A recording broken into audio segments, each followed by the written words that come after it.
Someone here is making a decision, parang isang klase ng desisyon 'no, na paninindigan niya forever.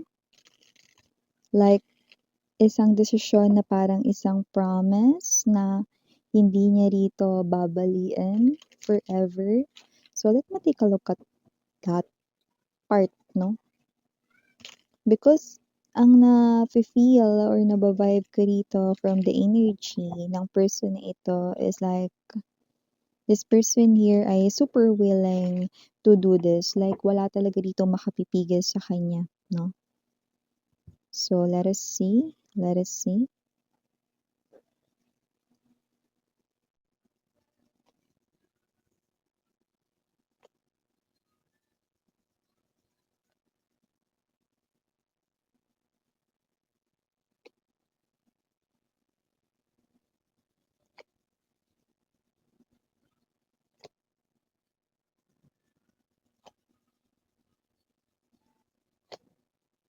Omo.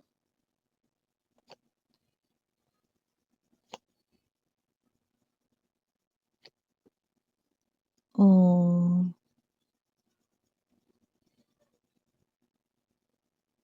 Oh.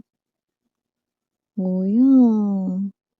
Bottom of the deck, Nine of Coins, Queen of Cups, and the Seven of Wands.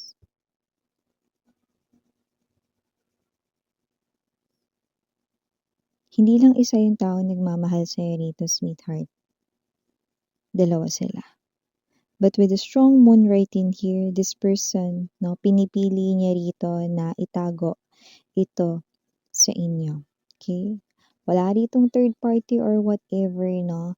But I do pick up, no, na itong dalawa na ito, no, even yung person rito, no, kasi nakikita ko dito ganito eh. Okay? Your partner right now or kung wala pa yung person mo 'no, yung person na yun na parating mamahalin mo yun 'no, at meron ditong isang person na nagmamahal din sa'yo 'no, at yun ay posibleng kaibigan niya or best friend niya, someone close sa kanya. Pero kapag namuo yung feelings ng friend niya na yun sa'yo, hindi niya rin yun malalaman. Though makakita siya ng mga hints 'no, pero alam niya na hindi siya rito pagtra-traydoran ng friend niya na yun. For some reason, yung friend niya na yun puwedeng high school friend niya, LM friend niya 'no, mid-high friend niya rito 'no, or college friend, whatever.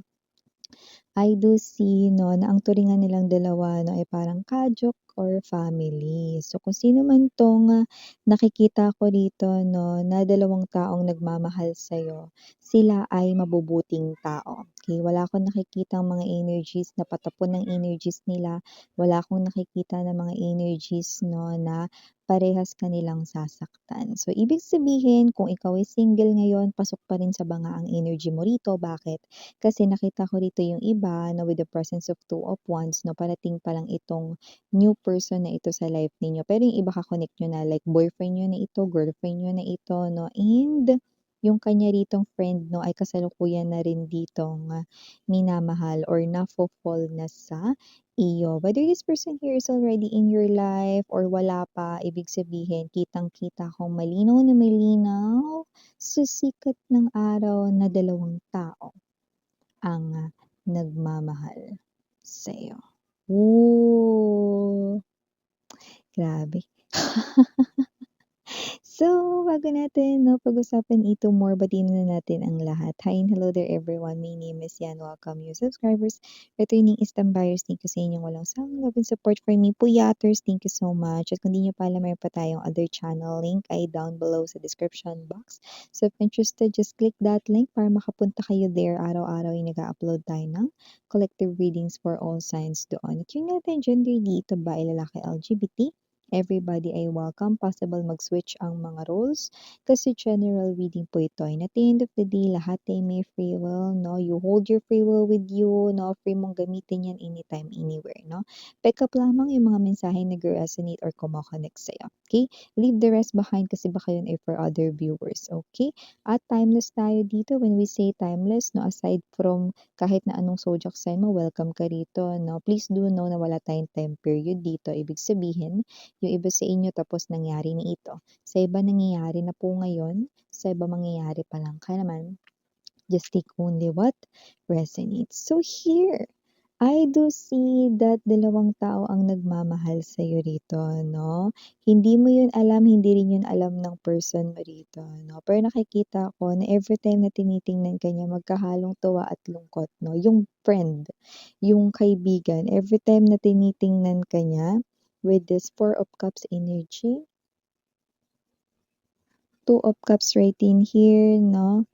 Not really broken-hearted daw with the Three of Swords energy kasi alam niya naman na mabuting person yung partner mo na friend niya kasi kilala niya yun matagal na. So, alam niya na hindi yun player, alam niya na iingatan na alagaan ka nun, alam niya na makakuha ka ng forever, no, doon sa kanya rito, no, na friend na karelasyon mo na ngayon to some of you or magiging ka in relationship mo pa lang, okay?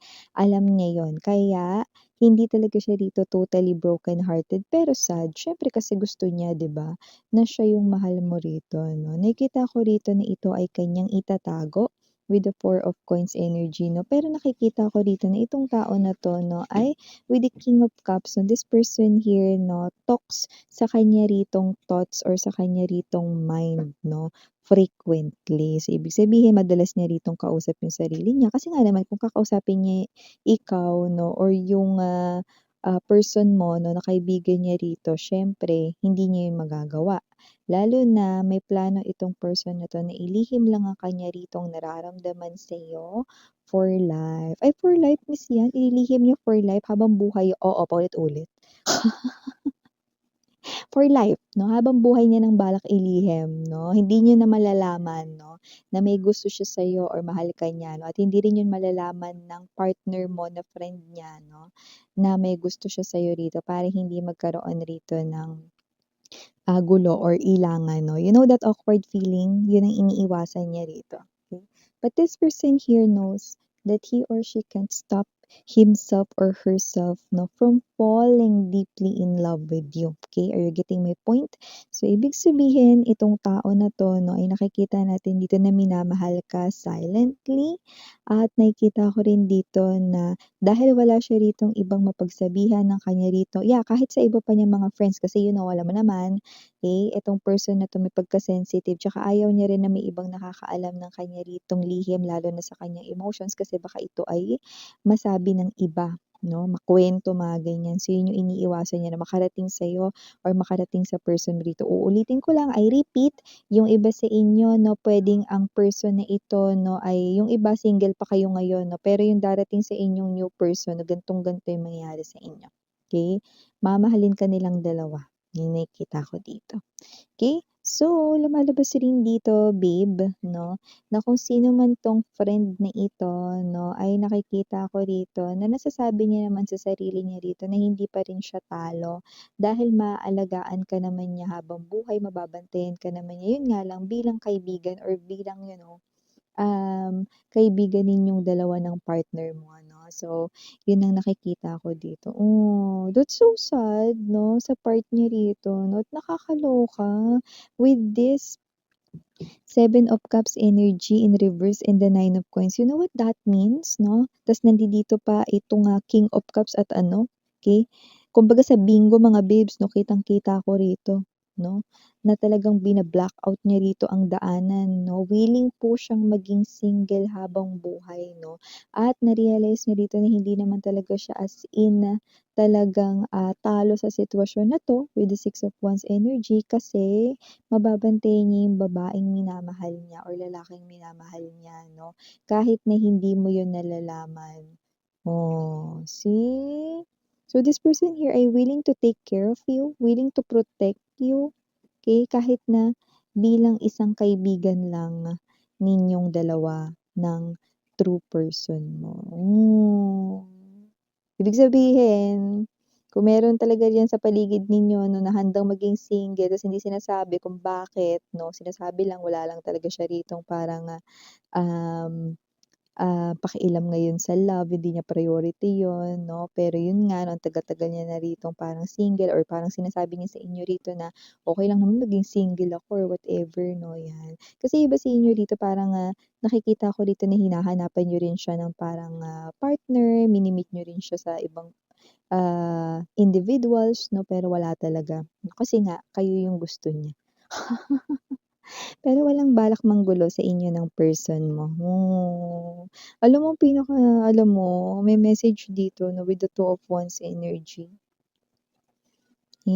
madalas na kinakausap niya yung sarili niya kapag tinitingnan ka niya. Kapag kausap mo yung person mo na tinitingnan ka niya rito and every time na naka-smile ka 'no, alam ko ano iniisip niya rito, okey. Sinasabi niya sa sarili niya, na yan yung babae or lalaking minamahal ko.